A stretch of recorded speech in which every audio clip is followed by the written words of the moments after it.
Olá, pessoal. Eu sou o Ricardo Pirocini, esse é o Pretexto. E a nossa convidada de hoje é uma jornalista que fala tudo o que pensa, uma jornalista autêntica. Ela trabalha na Folha de São Paulo, é roteirista da Globo. É com muito prazer que eu converso hoje com a Marilis Pereira Jorge. Um Marilis, prazer, um prazer estar aqui, Ricardo, com você, enfim, com o pessoal que te acompanha. Vai ser um papo gostoso. você é demais. Marilis, tem uma frase sua que eu uso como um mantra, tá? Queria que você comentasse. O maior problema da humanidade não é a fome, é a interpretação de texto. Gente, isso parece que isso me persegue desde que eu passei a assinar colunas, né? Porque eu sou jornalista há 20 anos, mas eu passei a ser colunista em 2014. Eu já nem estava mais na Folha, porque eu fui repórter, fui editora na Folha, foi onde eu comecei a minha carreira. Depois fui para Abril, passei, né? E aí eu estava na Globo já nessa época, mas eu sentia muita vontade de escrever, porque fazer programas de televisão é diferente do que eu passei a fazer. E, gente, ali você vê. Eu tive muitos exemplos, tem todo.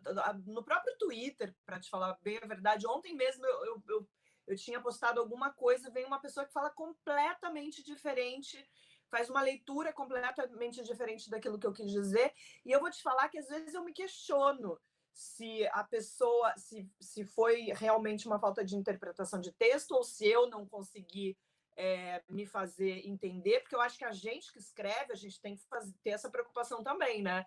De ser muito claro em passar nossas ideias. Mas, Ricardo, vamos combinar. A gente tem um problema de alfabetização muito grave no Brasil. E eu lembro de uma pesquisa que mostrava que nem 10% das pessoas no Brasil, alfabetizadas e tal, tem condição de interpretar um texto. Então, quando eu fiz essa brincadeira, que na verdade não é nem uma brincadeira, é um comentário olhando uma situação, não era nem uma coisa sem fundamento, era pegando essa questão esse dado, né, que existe, que mostra que isso é um problema. Sim, claro que a fome é um problema grave, mas a interpretação de texto é um problema gravíssimo também, e que eu acho que acaba dificultando a comunicação entre as pessoas, porque é isso, você fala uma coisa, a pessoa entende totalmente o contrário do que você disse. E isso, né, Marilis, é na vida também, né? Não é só no jornalismo, né? A gente percebe que essa dificuldade de interpretação é no dia a dia, né? Entre casais, amigos, funcionários, Total. né? Não, a comunicação entre casal. Ontem fiz uma live com a Andréa Pachá, que é Eu uma vi. juíza. Você viu, então, que é uma juíza maravilhosa e tal. E a gente falou sobre esse problema de comunicação. Às vezes, os casais acabam se afastando justamente pela falta de diálogo e pela falta de entendimento, né? Então, é uma coisa que não é só você ler uma notícia de jornal e não entender o que está escrito ali. É, às vezes, não entender o que uma pessoa da sua convivência está falando e você interpretando de forma errada aquilo que você ouviu. É isso mesmo, é isso mesmo. Tem algum exemplo tragicômico, assim, especial, Marilis, de alguma pessoa que comentou algum texto seu que você ficou horrorizada? Assim, uma pessoa, assim, eu não vou me lembrar, mas vou te falar vou te dar um exemplo concreto de uma coisa que aconteceu já há muito tempo, no primeiro ano que eu comecei a escrever essa coluna na Folha, a coluna que sai às terças, que é no digital, né? Porque depois eu fui para o Caderno do Esporte assinar uma coluna aos sábados, e aí há 2 anos eu passei para a página 2, que é uma coluna que fala mais de política, atualidade e tal. Em 2014, eu escrevi uma coluna que eu acho que é a minha coluna mais lida da Folha, e enfim, até onde eu sei, é a coluna mais lida da história da Folha de São Paulo no online, que é Uau!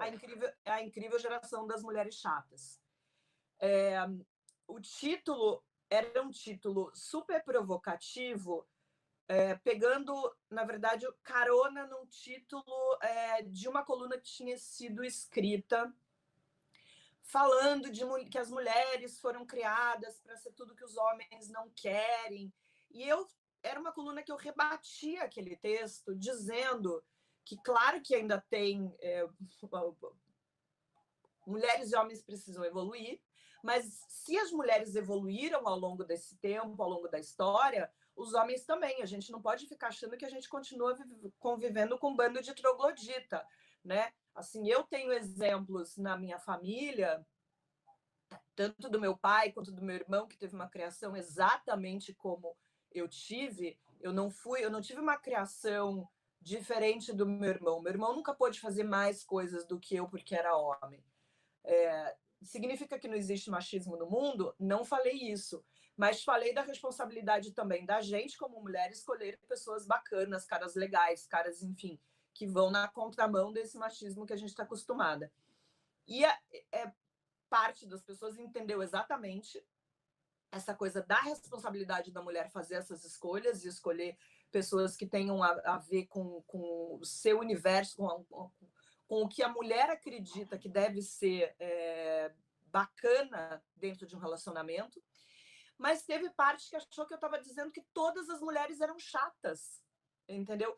E eu não estava dizendo isso, eu estava dizendo que sim, tem uma parte de mulheres, e eu vou fazer um parênteses aqui. Às vezes eu sou muito criticada, chamada de machista, dizendo que eu sou isso, que eu sou aquilo, porque eu faço críticas às mulheres, eu faço críticas a algumas vertentes do feminismo. E veja, eu sou feminista. Assim, eu me considero uma mulher feminista, eu levanto bandeiras em relação a vários assuntos, mas eu também consigo ter um olhar crítico a algumas coisas que acontecem, que eu acho que a gente precisa fazer. E tenho, nesse caso, total lugar de fala, porque, enfim, sou uma mulher. Mas eu fui muito criticada na época por parte das pessoas que acharam que eu estava dizendo que todas as mulheres eram chatas, e não era isso que eu estava dizendo. Eu estava cobrando justamente uma postura das mulheres de se posicionarem e escolherem melhores parceiros, caras mais legais e tal, e não ficar achando, oh, meu Deus, que horror, eu, enfim, tive uma educação feminista, fui criada para conquistar o mundo e agora só encontro trogloditas pelo caminho. E ali eu vi, eu falei, cara, mas eu não falei isso. Mas teve gente que entendeu, tem gente que acha até hoje. Tem gente que às vezes fala, Marilis é aquela que escreveu um texto dizendo que as mulheres são chatas.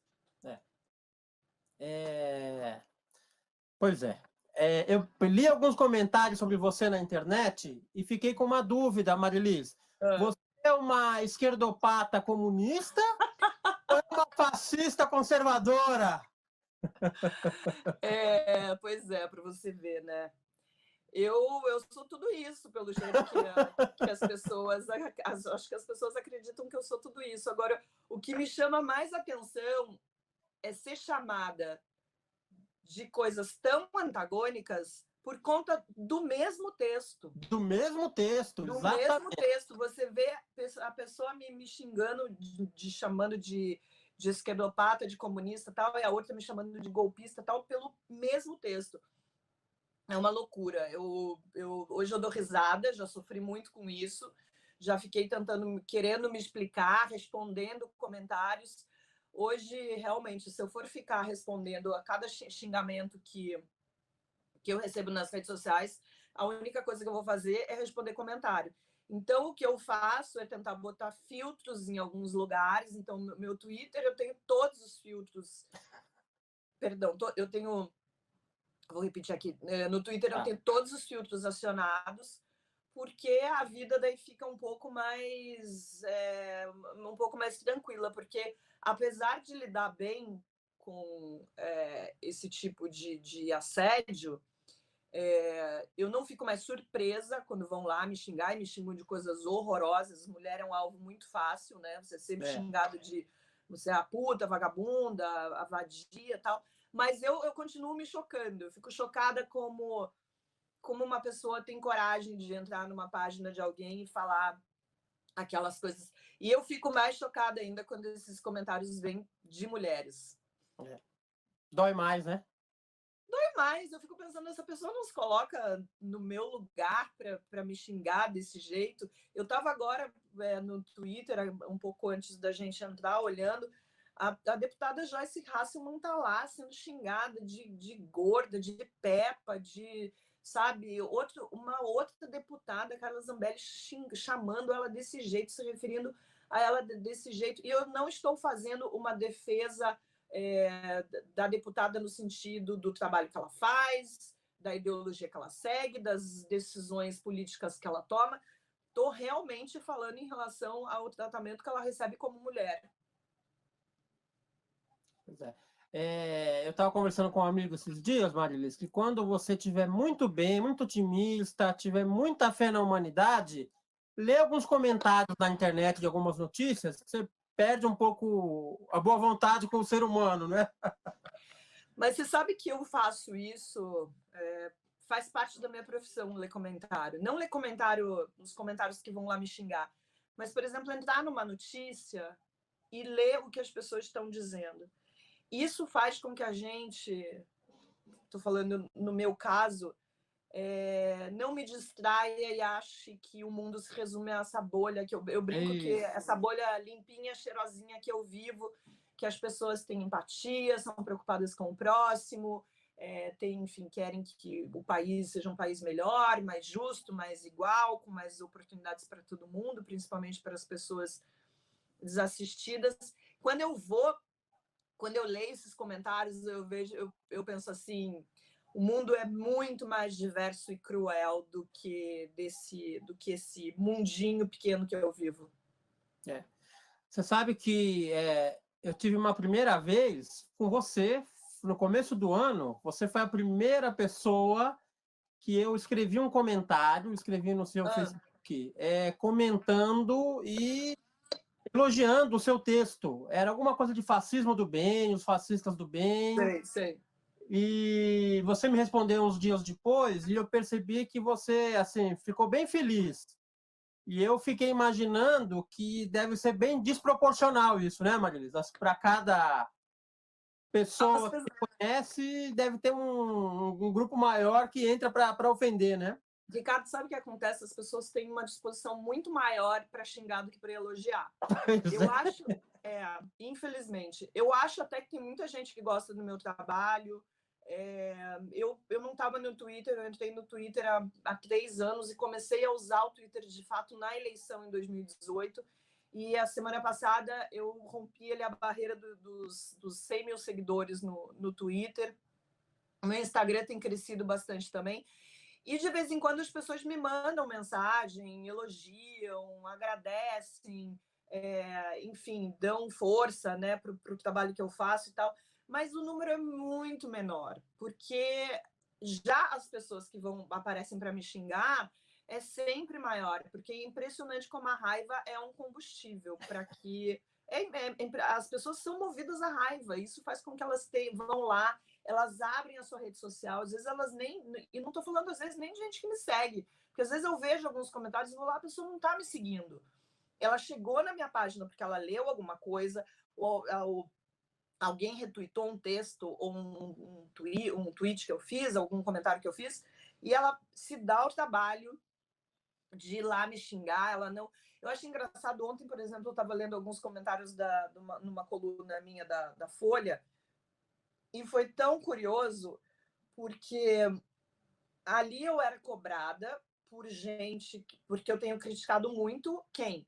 O governo Bolsonaro, é o governo que está aí, né? Temos esse presidente, eu tenho criticado o trabalho deste presidente.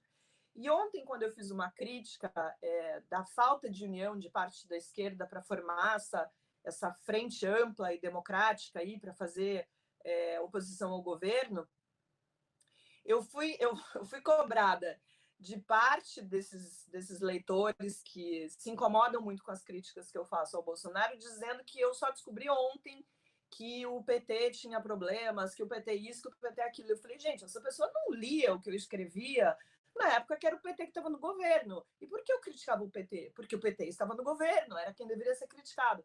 E também fui xingada por gente que daí vai lá e fala assim, essa daí é a culpada, é uma das culpadas da eleição do Bolsonaro, porque critica o PT desde então.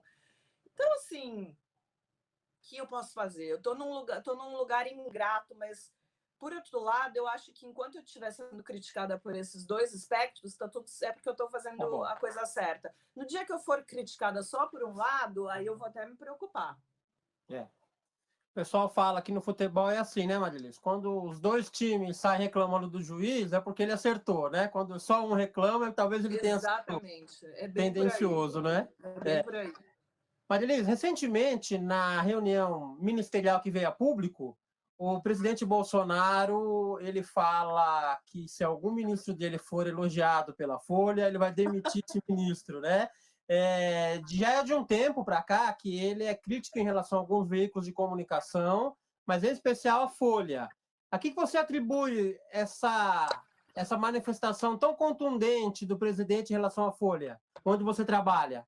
A Folha repercute e incomoda, né? Mas não é desde hoje. A Folha, por exemplo, foi chamada de partido da imprensa golpista lá atrás pelo pessoal de esquerda, porque fazia críticas, não fazia só críticas, mas fazia matérias, fazia reportagens contando o que acontecia no governo, não só coisas ruins, mas coisas boas também. Acho que, inclusive, nesses governos a gente via, por mais crítica que eu tenha sido aos governos petistas, eram governos que foram melhores governos do que a gente está aí nesse momento, que a gente não vê nada acontecendo, não tem plano de governo, né?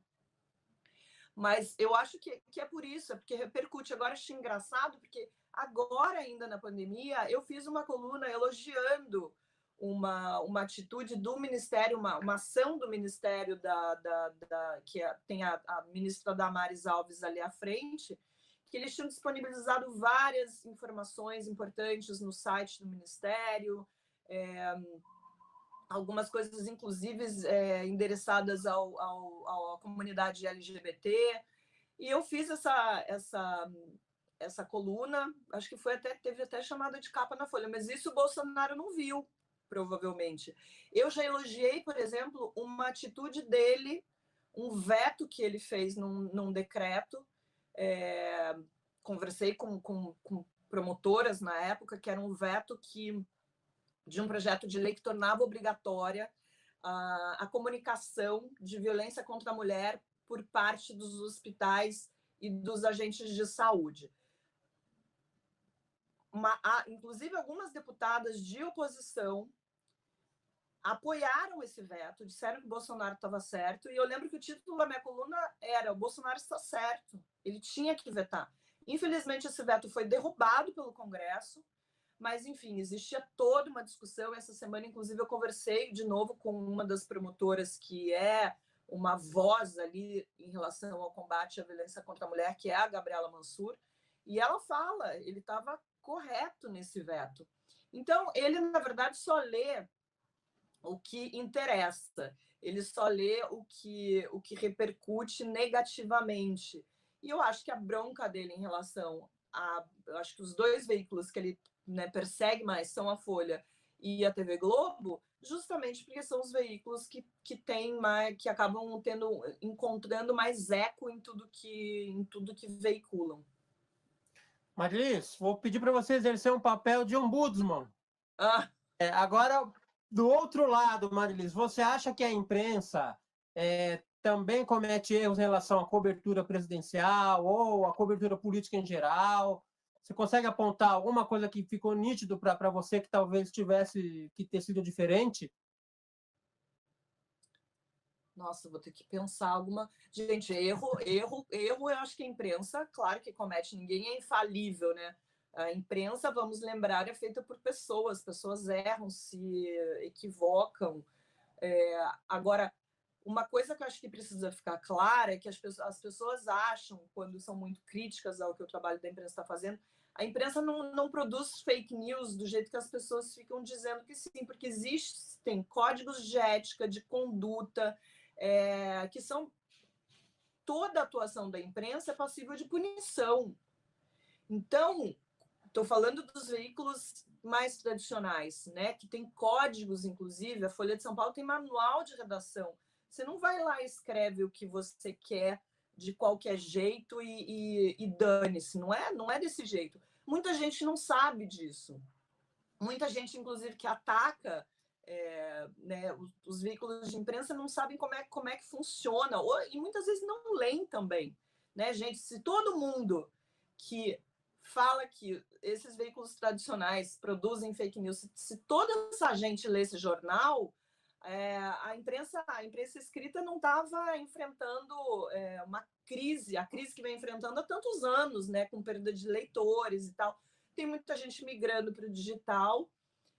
Nesse momento de grande polarização, e agora a gente, com isso que a gente está vivendo na pandemia, tem gente valorizando mais os veículos tradicionais, o jornalismo profissional, as pessoas estão percebendo que precisam procurar veículos que têm, enfim, que têm um respaldo histórico aí para se informar. Se erra, claro que erra, mas assim, até para isso, falar no caso da Folha, a Folha tem uma seção de erramos que está ali todo dia, as pessoas talvez não saibam disso, né, que está ali dizendo o que foi errado, o que saiu errado e tal. Tem um ombudsman que está ali para fazer uma crítica à cobertura da imprensa todo dia. Eu estou tentando me lembrar de alguma coisa específica de erro, assim, não sei se eu vou me lembrar agora, Ricardo. Não, sem problema. As pessoas esquecem, né, Marilis, que quando tem um veículo desses tradicionais, tem CNPJ, tem CPF, você consegue ir atrás de quem escreveu. Diferente, às vezes, de algumas coisas que você lê que você não sabe quem postou, não é? Exatamente. Então, a diferença disso. Vou ler um trecho de um texto seu. Tá bom. Mudar é o que me salvou da mediocridade, de ficar parada lá atrás, cometendo os mesmos erros, vestida com as mesmas roupas cafonas, insistindo em ideias bichadas sobre um mundo em transformação. Marilis, qual foi a última vez que você mudou de ideia sobre alguma coisa importante? Ai, meu Deus, nossa, que pergunta difícil. Todo mundo me fala isso, Marilis. Difícil, né?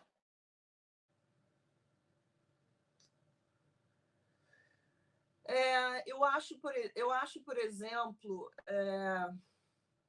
por me considerar uma pessoa não racista, talvez eu achasse que todo o meu pensamento já estava pronto, formado, as minhas ideias consolidadas, que eu não precisava ouvir mais os negros, entender algumas coisas.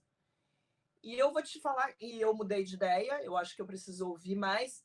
E é engraçado, eu até fiz uma coluna essa semana no My News falando sobre isso, fiz uma live com o Ale Santos, que é um ativista negro. Quanto mais a gente ouve, quanto mais a gente pergunta, talvez a gente tenha mais dúvidas ainda. Porque uma coisa que ficou muito claro quando eu passei a ouvir mais, prestar mais atenção e tentar, enfim, agir da forma correta, é que os indivíduos negros e os movimentos negros não são heterogêneos, não são iguais. Então, e daí o Ale me falou alguma coisa no sentido de você vai, para alguns você vai estar certa, para outros você vai estar errada, faz parte do jogo. Mas isso acontece, não é tão difícil entender para mim, porque isso acontece no movimento feminista, que é um movimento que eu achava também que eu não precisava fazer parte no sentido de levantar bandeira, apesar de me considerar feminista há muito tempo, fui criada por mulheres feministas. Mas eu percebi que sim, eu precisava levantar bandeira justamente porque o meu jeito de encarar o feminismo é diferente de outras feministas. E que era importante eu me posicionar porque eu conseguia fazer com que pessoas que acabavam não gostando do feminismo por causa de alguns estereótipos que a gente, né, vê que se formaram aí, eu conseguia ver que eu percebi que eu conseguia chegar até essas pessoas falando de uma forma diferente. E não que seja melhor ou que seja pior, é só diferente. Porque algumas feministas podem atingir um público que não é o público que eu vou atingir. Então, eu fui mudando, sim, de opinião nesse sentido. E acho que e talvez eu mude de opinião em, em relação a muitas coisas ainda ao longo da vida. Ô, Marilis, você estava falando disso, existem alguns tipos de feministas, né? Ou de posturas de feministas. Que tipo de feminista você é? Eu sempre fui uma feminista que acha que os homens têm que abraçar o feminismo. Eu até escrevi isso num texto que tem uns anos, eu apanhei muito por causa disso, por conta de uma ala do feminismo que acha que não.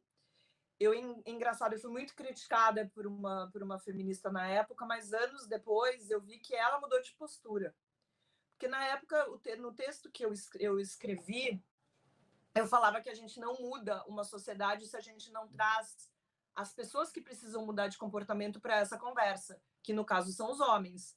Então, assim, não é que os homens vão dizer o que tem que ser feito, não é que os homens vão dizer o que precisa mudar, mas eles têm que entender de onde vêm as reivindicações, de onde vêm as nossas queixas, entendeu? A raiz desses problemas e como isso pode ser melhorado. Então, eu sou uma feminista do diálogo com o masculino. Eu sou uma feminista que acha que, sim, o homem tem que participar dessa revolução. Eu não acho que... Eu não compro esse discurso de que todo homem é um estuprador em potencial.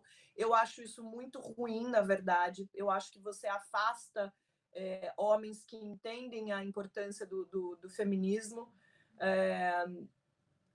E não é construtivo, ainda que eu entenda a raiz dessa frase, eu acho que ela prejudica mais o diálogo e a aproximação dessas pessoas do que o contrário.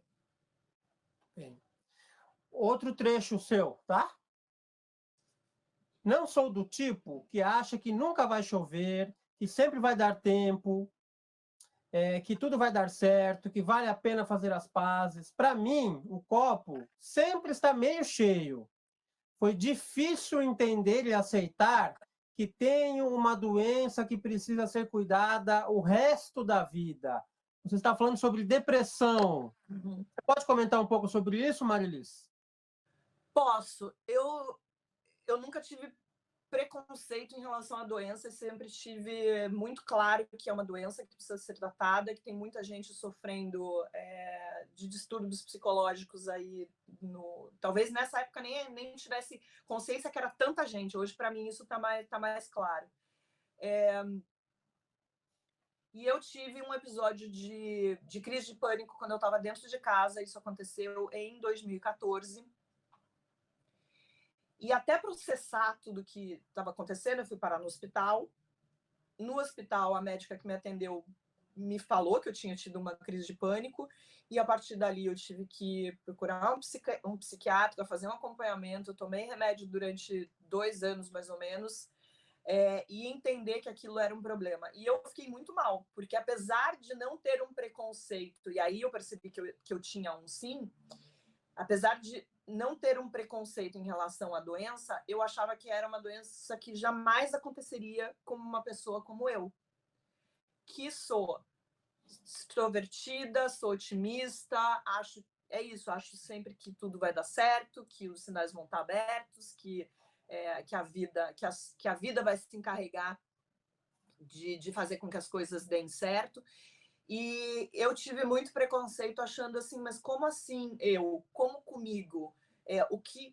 A minha atitude é uma atitude positiva em relação à vida, né? Eu não sou uma pessoa. E aí, nesse sentido, isso quebrou um preconceito que eu tinha de achar que a depressão só acontecia com pessoas que são negativas, ou que são mal-humoradas, ou que não olham para a vida com esse otimismo que eu tenho. Foi um baque, eu demorei alguns meses para entender. É uma doença, hoje em dia estou super estabilizada, não preciso tomar remédio, nada. Mas eu, por exemplo, não saio de casa sem o meu vidrinho de ansiolítico, porque eu sei que é uma doença que vai me rondar o resto da vida, né? Tanto a depressão quanto o pânico. E eu não posso correr o risco de estar na rua, como já aconteceu, e não ter um remédio para me atender e para me salvar ali naquele momento. Mas hoje, e eu decidi inclusive falar sobre esse assunto justamente por conta desses estereótipos. Eu lembro que eu já devo ter escrito umas 3 ou 4 vezes sobre isso, já falei sobre isso em coluna. Hoje é um assunto que eu falo normalmente, eu não tenho problema nenhum em falar sobre isso, mas eu lembro que a primeira vez que eu escrevi, a quantidade de gente que me conhecia, que até compartilhou texto que eu tinha escrito e falou, eu lembro de uma pessoa que é o Tony Góes, que é colunista lá da Folha, que é meu amigo, e eu lembro que quando o Tony compartilhou esse texto, ele falou, eu jamais podia imaginar que uma pessoa como a Marilise ia enfrentar uma doença dessa, porque ele me conhecia, sabia como é que eu era, tal. E eu acho que eu acabei ajudando muita gente, eu recebi muitas mensagens, muita gente me escreveu, pessoas que não só tinham preconceito em relação à doença, mas que no seu círculo, a família acha que é frescura, às vezes o companheiro, né, a mulher ou o marido acham que é frescura, que isso... Então, hoje em dia, eu acho que falar sobre isso é até um serviço que eu acabo prestando. Bem, a gente imagina sempre um bonequinho com a boca para baixo, né? Como sendo o símbolo da depressão. E eu sempre me lembro, por exemplo, do Robin Williams, né? Aquele ator Exatamente. que a gente, né, associa sempre à alegria, e ele enfrentou uma depressão muito séria. Marilis, você começou a escrever um livro e não terminou até agora. Sobre o que é esse livro? E tem um prazo? Ah, esse prazo já explodiu há muito tempo. Ele está mais escrito do que não. Ele está faltando aí talvez uns 5, 6 capítulos. É um livro sobre relacionamento, é sobre uma fase da minha vida que eu tive uma história muito ruim, e que eu tirei muitas lições dessa relação, e que eu acho que são lições, na verdade, que não é que são lições que as pessoas passam, eu acho que são situações que a maioria das pessoas acaba passando por não saber se relacionar. Porque se relacionar é um aprendizado, a gente precisa aprender a se relacionar, né? E eu acho, na verdade, que hoje eu só tenho a relação que eu tenho, que é uma relação bacana, adulta, madura, parceira, porque lá atrás eu passei por muitas experiências negativas, mas aprendi com aquilo. Aprendi para não fazer mais.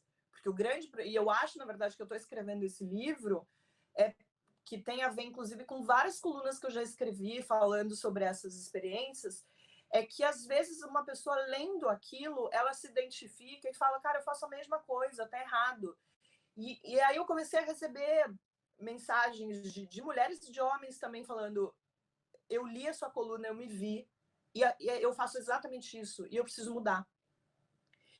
Então, mas enfim, eu preciso terminar de escrever.